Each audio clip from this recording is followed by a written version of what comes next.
তো সেই শ্যামসুন্দর মদনমোহন রূপেও আমার সেই অফুরন্ত প্রেম ভাণ্ডারটি নেই,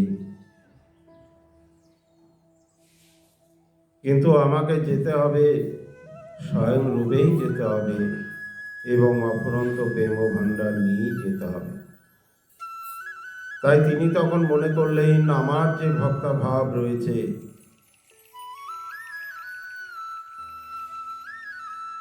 এবং স্বয়ং রাধারানীর মধ্যেই সেই অফুরন্ত প্রেম ভাণ্ডার রয়েছে, তো স্বয়ং সেই রাধারানীকে যদি নিয়ে যায় তাহলে আমার সেই উদ্দেশ্য পূর্ণ হবে, অভিলাষ পূর্ণ হবে, জগতের জীবকে আমি উদ্ধার করতে পারব। তাই তিনি রসরাজ মহাভাব দুই এক রূপ, এই যে ব্রজের সেই রাধা কৃষ্ণ, এই যুগল রাধা মাধব একত্রিত হয়ে গেলেন। রসরাজ মহাভাব এই দুই ভাব এক হয়ে গেলেন, এক হয়ে নবদ্বীপে গৌরাঙ্গ রূপে তিনি আবির্ভূত হলেন। আর সেই গৌরাঙ্গই অকাতরে সেই প্রেম ভাণ্ডার আমাদেরকে দিয়ে গেছেন, প্রেমামৃত আমাদেরকে আস্বাদন করিয়ে গেছেন। যে প্রেম দেব দুর্লভ, বহু সাধনার ফলে এটি লাভ করতে হয়, জন্ম জন্মান্তর সাধনা করতে করতে কেটে যায়।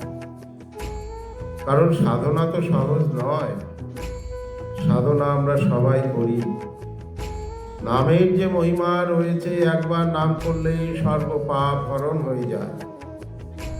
বললেন পাপের এমন কোনো ক্ষমতা নেই যে একবার নাম করলে পরে সেই পাপ আবার পুনরায় এসে তার ক্রিয়া সেই সাধকের উপর বর্তায়। বলে নামের যে মহা ঔষধি গুণ, নামের যে ক্রিয়া, সেটি তো রয়েছে, মহিমা মাহাত্ম্য তো রয়েছে।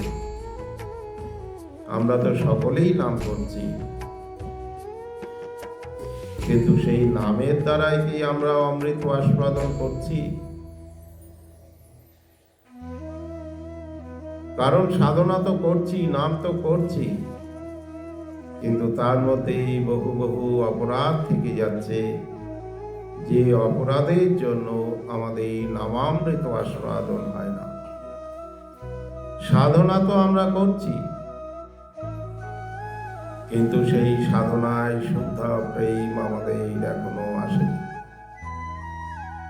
তো সাধনায় বহু রকম পাপ অপরাধ এগুলি রয়েছে, সেবা অপরাধ, নাম অপরাধ, ধাম অপরাধ, বৈষ্ণব অপরাধ, কত কত অপরাধ। এই জন্যই বললেন যে সেই কৃষ্ণ প্রেম হবে সুনির্মল, যে প্রেমের মধ্যে কোনো অপরাধ থাকবে না, যে প্রেমের মধ্যে কোনো চাওয়া পাওয়া থাকবে না, সেই প্রেমকেই সুনির্মল বললেন। যে এমন সুনির্মল যেন স্বচ্ছ নির্মল গঙ্গা জলের মতো, যা উপাদেয়, যা পানীয়, সেই প্রেমা অমৃতেরও সিন্ধু, এবং সেই প্রেমটি হয় অমৃতেরও সিন্ধু, সেই অমৃতের সমুদ্র। নির্মল সেই অনুরাগে না লুকায়, অন্ন তাগে শুক্ল বস্ত্রে জয়সে মসিবিন্দ। বলে নির্মল সেই অনুরাগে যে সাধক, যে সুনির্মল শুদ্ধা প্রেম ভক্তি লাভ করবে, সেই শুদ্ধা প্রেম ভক্তির অনুরাগে তিনি কৃষ্ণ বিষয়ক লীলাদি শ্রবণ কীর্তন মননাদি আস্বাদন করবে। না লুকায় অন্য থাকে। বললেন সেই প্রেমের মধ্যে কোনো চাওয়া পাওয়া থাকবে না, কোনো অভিলাষ থাকবে না, কোনো সসুখ বাসনাদি কিছু থাকবে না। শুক্ল বস্ত্রে জয়িছে মসিবিন্দ,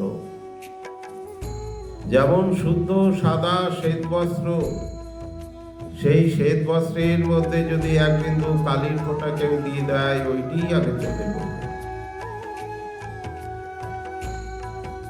তেমনি নির্মল শুদ্ধ প্রেমের মধ্যেই যদি সামান্য পরিমাণ যদি শাসক বাসনার জন্মায় বা হৃদয়ের অন্তঃস্থলে কিছু যদি কামনা বাসনার কিঞ্চিত যদি উদয় হয়, তাহলে সেইটি আগে ধরা দেয়, সেইটি আগে বোঝা যায়।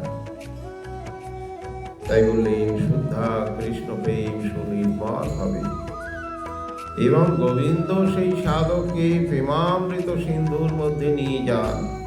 শুদ্ধ প্রেম ও সুখ সিন্ধু পাই তার এক বিন্দু, সেই বিন্দু জগৎ ডুবায়। কোনো আন কথা কুকথা শুনতে ইচ্ছা করে না।